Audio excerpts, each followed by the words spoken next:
اور خواب دیکھے ہو تو ہر کسی سے بیان بھی مت کرو.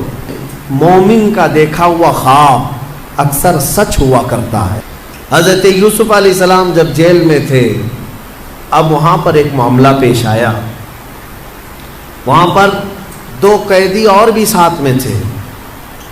ان دونوں قیدیوں نے ایک بار خواب دیکھا. عجیب و غریب خواب تھا. صبح اٹھ کر کے انہوں نے حضرت یوسف علیہ السلام سے کہا، ہمیں ایسا لگتا ہے آپ کا چہرہ دیکھ کر کے آپ بڑے علم والے ہیں، خوابوں کی تعبیر آپ جانتے ہیں، ہمارے خوابوں کی تعبیر بتا دیجیے. حضرت یوسف علیہ السلام نے پوچھا کہ کیا ہے خواب بتاؤ. ان میں سے ایک نے کہا کہ میں نے کل رات کو دیکھا کہ میرے سر پر روٹیوں کا ایک ٹوکرا ہے اور اوپر سے کوے نوچ نوچ کر کے کھا رہے ہیں. اور دوسرے نے کہا میں نے دیکھا ہے کہ انگوروں کے خوشے کو نچوڑ کر کے اس کا رس میں پی رہا ہوں، یعنی انگور کا رس نچوڑ کر کے میں پی رہا ہوں. ایک نے دیکھا کہ روٹیوں کے ٹکڑے اس کے سر پر ہیں اور کوے کھا رہے ہیں. یوسف علیہ السلام نے کہا دونوں کے خواب کی میں تعبیر بتاتا ہوں، لیکن یہ کب 7 سال ہو چکے تھے جیل کے اندر. یوسف علیہ السلام نے دونوں کی تعبیر بتائی اور یہ بھی کہا، پہلے تعبیر سن لے. کہا کہ جو انگور کا خوشہ نچوڑ کر کے رس پی رہا تھا، کہا تیرے لیے مبارک ہے، عنقریب تیری آزادی کا پروانہ ہے، تو جیل سے آزاد ہو جائے. لیکن تو آزاد ہو جائے تو میرا ایک کام کرنا کہ عزیز مصر بدل چکا ہے، اب بادشاہ جو وقت کا تھا وہ بدل گیا، زلیخا کا شوہر نہیں ہے. اس کے پاس جا کر کے میری بات رکھنا، مجھے ناحق جیل کے اندر رکھا گیا ہے، میری آزادی کی بات رکھنا. اس نے کہا ٹھیک ہے. دوسرے سے کہا جس کے سر پر روٹیوں کا ٹوکرا تھا اور کوے نوچ نوچ کر کھا رہے تھے، یوسف علیہ السلام نے کہا کہ تیرے لیے بری بشارت ہے کہ عنقریب تجھے پھانسی کی سزا ہوگی. اور ہوا ایسی ہی کہ 3 دن نہیں گزرے تھے کہ ایک کی آزادی کا پروانہ سنایا گیا اور دوسرے کی پھانسی کا آرڈر آ گیا. یوسف علیہ السلام کا جو یہ علم تھا خوابوں کی تعبیر بتانا، یہ بھی اللہ نے آپ کو معجزے کے طور پر عطا کیا تھا، معجزہ تھا. خوابوں کی تعبیر صحیح من عن حضرت یوسف علیہ السلام بتا دیا کرتے تھے. میرے عزیزو، خواب جو ہے اس کے بارے میں حدیث پاک میں بھی ہے، مومن کا دیکھا ہوا خواب اکثر سچ ہوا کرتا ہے، بلکہ فرمایا گیا نبوت کا 46واں حصہ ہے. مطلب یہ ہے کہ سچائی ہوا کرتی ہے. اور اللہ تبارک و تعالیٰ جب اپنے مومن بندوں کو کسی بات سے الرٹ کرنا چاہتا ہے تو خوابوں کے ذریعے سے انہیں پیغام دیتا ہے. لیکن خوابوں کی تعبیر جاننا یہ ہر کس و ناقص کا کام نہیں ہے. ایرے غیرے نتھو کھیرے خوابوں کی تعبیر نہیں بتا سکتے. خوابوں کی تعبیر ایک علم ہے باضابطہ، اس کے لیے بہت ساری چیزوں کا جاننا ضروری ہے. اور خواب دیکھے ہو تو ہر کسی سے بیان بھی مت کرو. فرمایا گیا کہ اس سے بیان کرو جو خوابوں کی تعبیر کا علم رکھتا ہے، عالم دین ہے یا عالم باعمل ہے، اس کے پاس تم اپنے خواب بیان کر سکتے ہو. ہر ایک کے سامنے خواب بیان کرنا بھی نہیں چاہیے. مومنوں کو یہ کہا گیا ہے. یہاں بیچ میں رک کر کے میں اتنی بات کہہ دوں، یہ ضروری نہیں کہ جو کچھ بھی دیکھا جائے وہی چیز نظر آئے. ہر چیز کا کچھ الگ الگ معنی ہوتا ہے. حضرت محمد بن سیرین رضی اللہ تعالیٰ مشہور تابعی ہیں، خوابوں کی تعبیر کے امام ہیں. آپ سے پوچھا گیا خواب میں اذان دیتے ہوئے دیکھے تو کیا ہے؟ اذان دیتے ہوئے اگر دیکھا تو اس کی تعبیر کیا ہوگی، اس کا معنی کیا ہو سکتا ہے؟ توجہ چاہتا ہوں میں. صرف جھٹ سے ایسے ہی تعبیر نہیں بتا دی جائے گی کہ اذان دیتے ہوئے دیکھے، ہاں اس کا معنی یہ. پہلے یہ دیکھا جائے گا کہ دیکھنے والا کون ہے. خواب دیکھنے والے کے اوپر ڈیپینڈ کرتا ہے، دیکھنے والا کیسا ہے. تو 2 تعبیریں آتی ہیں اس کی. اگر دیکھنے والا شریف آدمی ہے، نیک آدمی ہے، تو اس کا مطلب یہ ہے کہ عنقریب وہ حج پر جائے گا. اذان دیتے ہوئے دیکھا یا سنا اور وہ بھی قرآن کی آیت سے انہوں نے ثابت کیا، وَأَذِّن فِي النَّاسِ بِالْحَجِّ، اذان دیتے ہوئے اگر نیک آدمی نے دیکھا پابند صوم و صلاۃ ہے تو اس کا معنی ہے کہ وہ حج پر جائے گا، اور اگر فاسق و فاجر ہے، بے عمل ہے، اس نے دیکھا اذان دیتے ہوئے تو اس کا معنی یہ ہے کہ عنقریب وہ چوری میں پکڑا جائے گا۔ زمین آسمان کا فرق ہے تعبیروں میں، ایک ہی اذان ہے، دیکھنے والے کے اوپر ڈیپینڈ کرتا ہے، ایک حج پہ جا رہا ہے اور ایک جیل جا رہا ہے، چوری میں پکڑا جائے گا۔ اس کو بھی انہوں نے قرآن کی آیت سے ثابت کیا، فَأَذَّنَ مُؤَذِّنٌ أَيَّتُهَا الْعِيرُ إِنَّكُمْ لَسَارِقُونَ۔ قرآن پاک میں یہ دونوں جگہ پر اذان کا لفظ آیا۔ اسی طرح سے ایک اور بات میں عرض کر دوں، حضرت زبیدہ خاتون جو خلیفہ ہارون رشید کی بیوی ہیں، انہوں نے ایک رات خواب دیکھا تھا، بہت بھیانک خواب دیکھا، بہت سارے مرد مل کر کے ان کی عزت لوٹ رہے تھے، عصمت دری کر رہے تھے۔ وہ ڈر گئی صبح اٹھ کر کے۔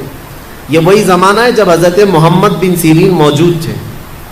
زبیدہ خاتون نے اپنی ایک خادمہ کو بلایا اور کہا حضرت محمد بن سیرین کے پاس جا، ایک خواب کی تعبیر پوچھ کر کیا، لیکن یہ کہنا کہ تو نے دیکھا خواب۔ عیب ہے نا، بادشاہ کی بیوی اگر ایسا خواب دیکھی ہے تو شرمندگی کی بات ہے کہ کیا کیا دیکھتی ہے خواب میں، لوگ باتیں بنائیں۔ تو خادمہ سے کہا کہنا کہ تو نے دیکھا۔ وہ گئی خادمہ اور جا کر کے حضرت محمد بن سیرین سے کہتی ہے کہ حضور کل رات میں نے ایک بھیانک خواب دیکھا ہے۔ کہا کیا دیکھا؟ کہا بہت سارے مرد مل کر میری عزت لوٹ رہے تھے، عصمت دری کر رہے تھے۔ تو حضرت محمد بن سیرین نے خواب پورا سننے کے بعد پوچھا تو کیا کرتی ہے؟ تو کیا کرتی ہے؟ تو اس نے کہا میں کنیز ہوں، دربار کی کنیز ہوں، خادمہ ہوں۔ حضرت محمد بن سیرین ہنسنے لگے، کہا تیری حیثیت ہی نہیں، تو یہ خواب دیکھ ہی نہیں سکتی، تو نے نہیں دیکھا یہ خواب، جھوٹ بول رہی ہے، جھوٹ بول رہی ہے۔ اس نے کہا آپ کو اس سے کیا مطلب؟ کہا بتا صحیح کس نے دیکھا، میں تعبیر بتا دوں۔ اس خادمہ نے کہا آپ نے تو پکڑ لیا ہے، یہ میری ملکہ زبیدہ خاتون نے دیکھا۔ تو حضرت محمد بن سیرین نے کہا ٹھیک ہے جاؤ اپنی ملکہ اپنی زبیدہ سے یہ بشارت دے دینا کہ اس خواب کی تعبیر کوئی گھناؤنی نہیں ہے، عنقریب وہ ایک ایسا کام کرے گی جس سے پوری امت فائدہ اٹھائے گی، نیک کام کرے گی۔ اور اس خواب کی تعبیر ہی ہے کہ زبیدہ خاتون نے دریائے دجلہ سے لے کر عرفات کے میدان تک ایک نہر بنائی حاجیوں کے پانی پینے کے لیے۔ ہاں ایک نہر زبیدہ خاتون نے اپنے پیسوں سے بنوائی تھی۔ حاجی عرفات کے میدان میں بڑے پیاسے ہوتے تھے، وہاں پانی کا انتظام نہیں، تو اس نے پانی کا انتظام کروایا، اور وہ نہر زبیدہ کی باقیات اور آثار آج بھی موجود ہیں مکہ میں، آج بھی ہیں۔ اور جانتے ہیں اس نہر سے 1200 سال تک حاجی پانی پیا کرتے تھے۔ تو ایک امت، بہت بڑی امت نے نفع اٹھایا۔ تو خواب کا مطلب یہ نہیں ہے کہ جو دیکھا وہی ہو جائے گا، کبھی کبھار موت کی تعبیر زندگی سے ہے، کسی کے انتقال کی تعبیر اس کی زندگی سے کی جاتی ہے۔ بہرحال حضرت یوسف علیہ السلام کا یہ معجزہ بھی تھا، خوابوں کی تعبیر آپ بیان کرتے ہیں۔ ان دونوں کی تعبیر بیان کی آپ نے، وہ دونوں صحیح نکلے، لیکن ہوا یہ کہ جو آزاد ہوا بندہ وہ باہر آیا، موج مستی میں بھول گیا، یوسف علیہ السلام کی بات عزیز مصر تک پہنچانا بھول گیا۔ قرآن کہتا ہے فَأَنْسَاهُ الشَّيْطَانُ، شیطان اس کو بھلوا دیا، اور اس پر اور 7 سال گزر گئے۔ یوسف علیہ السلام کے 14 سال جیل کے، 14 سال قید کے۔ پھر ایک وقت ایسا آیا کہ جو مصر کا بادشاہ تھا اسی نے خواب دیکھا، اس نے ایک عجیب و غریب خواب دیکھا، وہ پریشان تھا۔ دوسرے دن صبح اٹھا، سارے نجومیوں کو جمع کیا اور سب کو جمع کر کے کہنے لگا وقال الملك انی ارى 7 بقرات سمان یاکلهن 7 عجاف و7 سنبلات خضر واخر یابسات۔ کہتا ہے کہ کل میں نے عجیب و غریب خواب دیکھا ہے، 7 بھینسیں موٹی تازی اچھی خاصی 7 بھینسیں دیکھا، اور پھر 7 گھاس کے جو اوٹ ہوتے ہیں، 7 ہری ہری گھاسوں کے اوٹ تھے، اور پھر 7 سوکھی گھاسوں کے اوٹ۔ اس کا مطلب کیا ہے؟ کیا ہو سکتا ہے؟ ہاں، بادشاہ کے دربار میں چاپلوس بہت سارے ہوتے ہیں، اٹکل پچھو مارتے رہتے ہیں، ادھر کا ہو سکتا ہے ادھر کا ہو سکتا ہے، لیکن بادشاہ کو کوئی بات جمی نہیں، یہ بھی نہیں سمجھ میں آ رہا، یہ بھی نہیں سمجھ میں۔ اس دربار میں وہ جیل سے چھوٹا ہوا آدمی موجود تھا، اس کو یاد آ گیا کہ جیل میں ایک شخص ہے جو خوابوں کی تعبیر بتاتا ہے۔ بادشاہ سے کہا جیل میں یوسف نام کا ایک جوان ہے جو پچھلے 14 سال سے قید میں ہے، اور اس نے مجھے پیغام بھی بھیجا تھا آپ کے نام، میں بھول گیا، اور وہ خوابوں کی صحیح تعبیر بتاتا ہے۔ پچھلے کسی عزیز مصر نے اسے قید کر دیا تھا، تو بادشاہ نے حکم دیا کہ یوسف علیہ السلام کو آزاد کیا جائے اور انہیں لایا جائے۔ یوسف علیہ السلام کو آزاد کیا گیا اور دربار شاہی میں لایا گیا۔ تو آپ کا جو عزیز مصر تھا اس نے اپنا خواب بیان کیا، تو یوسف علیہ السلام نے خواب کی سچی تعبیر یوں بتائی، کہا کہ اے بادشاہ، اے عزیز مصر، اس خواب کی تعبیر یہ ہے کہ اگلے آنے والے 7 سال تمہاری خوشحالی کے ہوں گے، بہت خوشحالی ہوگی، اور ہر جگہ ہریالی سبزے ہوں گے، اور پھر اس کے بعد 7 سال ایسے آئیں گے جس میں قحط پڑ جائے گا، کوئی زمین میں سبزہ نہیں ہوگا، یہاں تک کہ لوگ بھوکے پیاسے مرنے لگ جائیں گے۔ لہٰذا تیرے لیے یہ حکم ہے کہ یہ اگلے جو 7 سال آئیں گے اس میں سارا غلہ جمع کر لے، اور سارا اپنے لیے محفوظ ٹھکانہ بنا لے، تاکہ جب قحط کے سال آئیں تو یہ جمع شدہ غلہ اپنی رعایا میں تقسیم کیا جا سکے۔ یہ خواب کی تعبیر۔ بادشاہ کو بات سمجھ میں آ گئی کہ ہاں بالکل یہ تعبیر درست ہو سکتی ہے۔ اس نے پھر محسوس کیا کہ 1 سال کے بعد ہی مصر میں ہریالی، سبزے کی فراوانی، اناج، غلہ، کثرت سے برکت۔ تو بادشاہ کو سمجھ میں آ گیا کہ میری خواب کی تعبیر صحیح ہے۔ پھر 7 سال اس نے یوسف علیہ السلام کے کہنے کے مطابق غلہ جمع کرنا شروع کیا، خوب جمع کیا، وافر مقدار میں ساری چیزیں جمع ہوئی۔ 7 سال گزرنے کے بعد پھر قحط سالی کا دور شروع ہوا، سوکھا پڑ گیا، زمینیں کچھ نہیں اگاتی تھی، بارشیں رک گئی۔ پھر جب لوگ قحط سالی میں پریشان ہو کر بھوکے گھومنے لگے، یہاں تک کہ لوگوں کے پاس جو تھا سب بیچ دیا، لوگوں نے گھر بیچ دیے، جائیدادیں بیچ دی، زمینیں بیچ دی، حتیٰ کہ اپنے آپ کو بھی بیچ دیا لوگوں نے۔ بادشاہ اس وقت جو جمع کیا ہوا تھا وہ اب تقسیم کرنا شروع کرتا ہے۔ اب یوسف علیہ السلام کی بتائی ہوئی تعبیر من و عن جب صحیح ثابت ہوئی، تو بادشاہ نے حضرت یوسف علیہ السلام کو وزیر اعظم بنا دیا، اپنے دربار کا خاص وزیر بنایا۔ اور قرآن میں مولا فرماتا ہے کہ ہم نے یوسف کو کہاں سے کہاں پہنچایا۔ یہ سفر یوسف ہے، دیکھنا ہے میرے عزیزوں۔ ابھی اور میں آپ کو آگے بتاتا ہوں کہاں سے یوسف علیہ السلام چلے۔ زندگی میں کیا آتا ہے اور کیا جاتا ہے تم کبھی فیصلہ نہیں کر سکو گے۔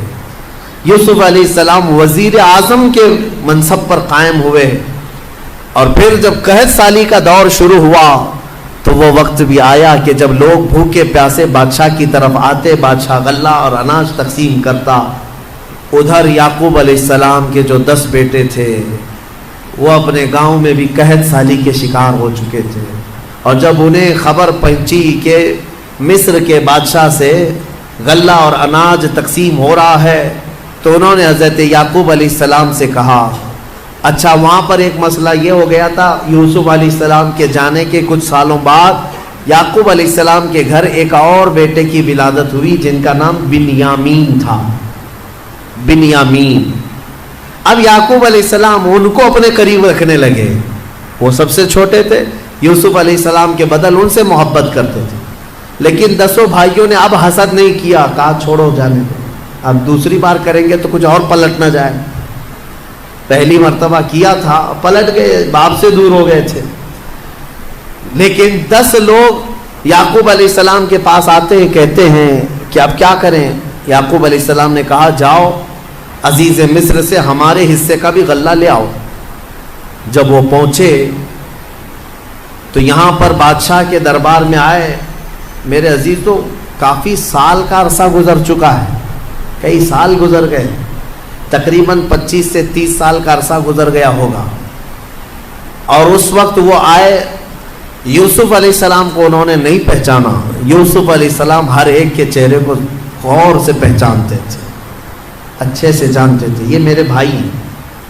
انہوں نے کہا کہ ہمیں غلہ دے دیا جائے ہمارے حصے کا. یوسف علیہ السلام نے کہا کتنے لوگ ہیں تمہارے گھر میں؟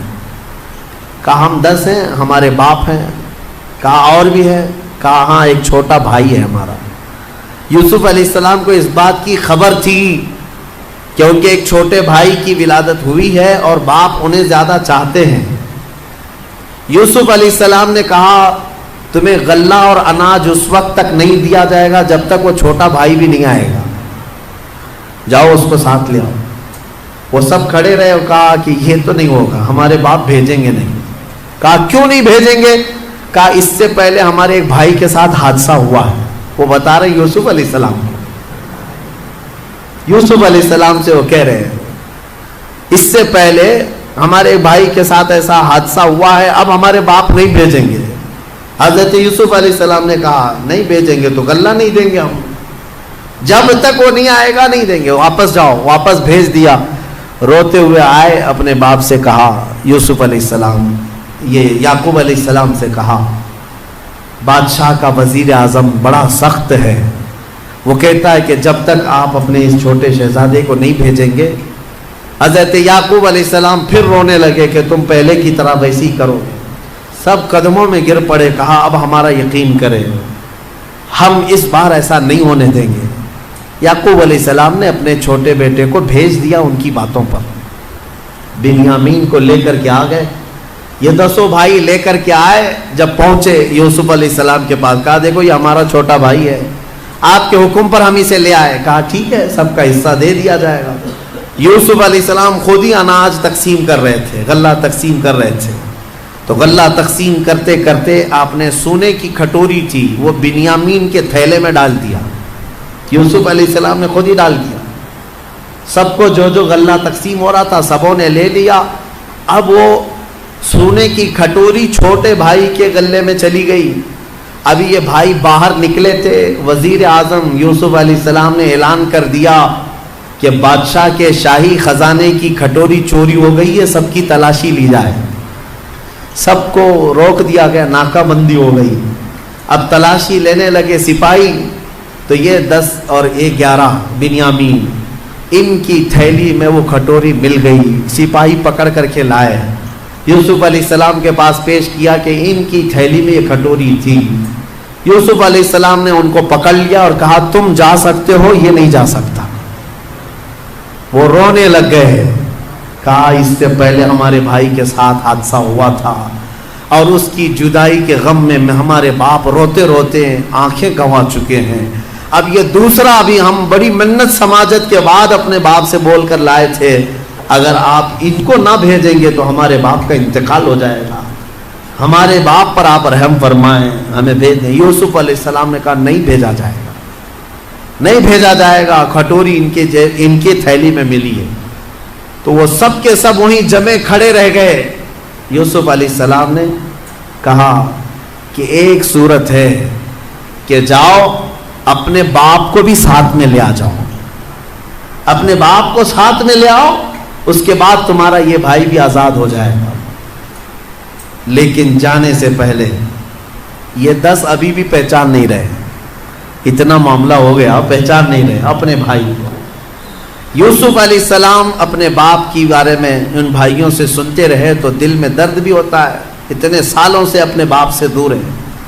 جب وہ جانے لگے تو یوسف علیہ السلام نے اپنا جبہ اتار کر کے دیا. کہا کہ یہ لے جانا اپنے باپ کے چہرے پر ڈال دینا.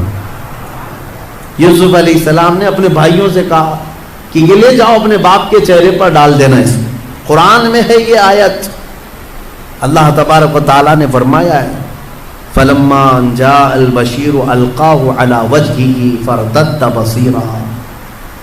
یہ 13ویں پارے میں کل ہم یہ تلاوت کریں گے سورہ یوسف کا جو بقیہ حصہ ہے. تو یوسف علیہ السلام نے یہ جبہ دیا اور کہا کہ لے جاؤ. اب یہ بھائی لے کر کے چل پڑے. جب وہ بیچ راستے میں پہنچے تھے، یعقوب علیہ السلام اپنے گھر میں اپنی بیوی وغیرہ کو بلا کر کہتے ہیں بے قراری ہو رہی ہے، مجھے بے چینی ہو رہی ہے. کہا کس چیز کی؟ کہا مجھے یوسف کی خوشبو آ رہی ہے. انی لاجد ریح یوسف، میں یوسف کی خوشبو سونگھ رہا ہوں. تو لوگوں نے کہا آپ پرانے خیالات میں ہیں، ہمیشہ یوسف یوسف کرتے رہتے ہیں، کہاں اتنے سالوں کے بعد یوسف کی خوشبو آ رہی ہے آپ کو؟ میرے عزیزو، ایک نبی دوسرے نبی کی خوشبو محسوس کر رہے ہیں. بھائی جب قریب آئے تو اب قرآن میں ہے کہ یہ 10 بھائیوں نے وہ جبہ لا کر یعقوب علیہ السلام کے چہرے پر ڈال دیا. فارتد بصیرا، قرآن کہتا ہے یعقوب علیہ السلام کی آنکھیں روشن ہو گئی، بینائی لوٹ آئی. پھر بھائیوں نے کہا کہ ہمارے ساتھ ایسا ایسا معاملہ ہوا ہے. تب پھر یعقوب علیہ السلام نے کہا کہ ارے تم سب لوگ اس قدر غلطی کر چکے ہو، خطا کر چکے ہو، تمہیں پتہ نہیں جو وزیر اعظم ہے وہ میرا بیٹا یوسف ہے. یوسف ہے. سب کے سب باپ کے قدموں میں جھک گئے اور معافی طلبی کی. اور حضرت یعقوب علیہ السلام نے کہا ایسے نہیں، چلو یوسف کے پاس چلتے ہیں. حضرت یعقوب علیہ السلام ان 10 بیٹوں کو لے کر کے آئے. جب یہاں پہنچے تو وہ بادشاہ وقت عزیز مصر کو یوسف علیہ السلام نے اپنا پورا واقعہ سنا دیا کہ میرے ساتھ بچپن کے ساتھ کیا ہوا تھا، اور یہ وہ 10 لوگ ہیں جنہوں نے مجھے کنویں میں ڈالا تھا. اب وہ آ رہے ہیں، اللہ نے مجھے نبوت عطا فرمائی ہے. یوسف علیہ السلام نے عزیز مصر کو بتایا. جیسے ہی یعقوب علیہ السلام مصر کی سرزمین پر پہنچے 10 بیٹوں کو لے کر، ایک بیٹے بنیامین وہیں تھے اور ایک عزیز مصر بھی وہاں پر تھا. تو سب کے سب جب یوسف علیہ السلام کے پاس آئے تو دیکھتے ہی یعقوب علیہ السلام اور ان کے 11 بیٹے اور عزیز مصر سب کے سب یوسف علیہ السلام کے لیے سجدے میں گر گئے. یہ تعظیم کا سجدہ تھا، عبادت کا سجدہ نہیں. تعظیم کے لیے سجدے میں گر گئے.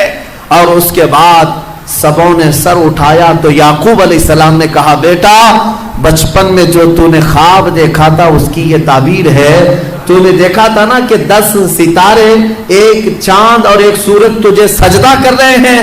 یہ 10 تارے تیرے بھائی ہیں اور ایک سورج میں ہوں اور ایک چاند یہ عزیز مصر ہے. انی رأیت 11 کوکبا، 11 ستارے جو تجھے سجدہ کر رہے ہیں وہ تیرے 11 بھائی ہیں. ایک سورج یہ یعقوب علیہ السلام، ایک چاند یہ عزیز مصر. اللہ تبارک و تعالیٰ نے تیرے خواب کی تعبیر پوری فرمائی. اب اس کے بعد عزیز مصر اس پد سے، اس منصب سے بھی ہٹ گیا. اب یوسف علیہ السلام کو مصر کی بادشاہت عطا فرمائی. کہاں سے نکلے تھے؟ سفر یوسف کو یاد کرو. یہ رب تبارک و تعالیٰ کی حکمت کے فیصلے ہیں. قرآن میں مولا فرماتا ہے وَكَذَلِكَ مَكَّنَّا لِيُوسُفَ فِي الْأَرْضِ، اس طرح ہم نے یوسف کو زمین میں قرار دیا اور ہم جسے جہاں چاہتے ہیں وہاں بٹھاتے ہیں. تُعِزُّ مَن تَشَاءُ وَتُذِلُّ مَن تَشَاءُ، وہ مولا جسے چاہے عزت عطا کرے، تو جسے چاہے ذلت عطا کرے. رب تبارک و تعالیٰ نے یوسف علیہ السلام کو ان تمام مقامات سے گزارا. اس میں ہمارے لیے کئی عبرت کی چیزیں ہیں، کئی حکمت کی چیزیں ہیں. زندگی میں کچھ چیزیں ایسی مشقت کی آتی ہیں، اس کا مطلب یہ نہیں کہ وہ ہمیشہ رہ جائے. کبھی یوسف علیہ السلام کنویں میں ہمیشہ نہیں رہے، کبھی یوسف علیہ السلام زلیخا کے گھر میں ہمیشہ نہیں رہے، کبھی یوسف علیہ السلام جیل میں بھی ہمیشہ نہیں رہے. ہر جگہ ایک نئی صبح آنی ہے، ایک نئی صبح آنی ہے. آج اگر چاند کو گہن لگا ہے تو کل چھٹنا بھی ہے. آج اگر مسلمانوں پر ظلم و ستم کے پہاڑ ڈھائے جا رہے ہیں، کل انشاءاللہ صبح طلوع ہوگی، کل صبح طلوع ہوگی. وہ روشنی پرچم اسلام کی لہرائے گی ضرور. سنا ہے قدسیوں سے میں نے کہ وہ شیر پھر ہوشیار ہوگا. میرے عزیزوں، ہمارے بزرگ فرمایا کرتے، خاص طور پر مجھے نصیحت کے طور پر ہمارے بزرگ عالم دین تھے، انہوں نے کہا تھا، عورتیں بہت ساری شکایت لے کر ان کے پاس روتی ہوئی آئی تھی، تو انہوں نے کہا تھا کہ تمہیں پتہ ہے ٹرین میں بیٹھتے ہو، سفر کرتے ہو، ٹرین میں سفر کرتے ہو تو ٹرین کبھی کبھار ٹنل میں جاتی ہے، ممبئی جانے والوں کو پتہ ہوگا اکثر کہ وہ ٹنل کے اندر سے ہو کے جاتی ہے، گوفا جو ہوتا ہے پہاڑ کے بیچ میں سے اندر گھس جاتی ہے اور پھر باہر نکلتی ہے، تو جیسی ٹرین ٹنل میں جاتی ہے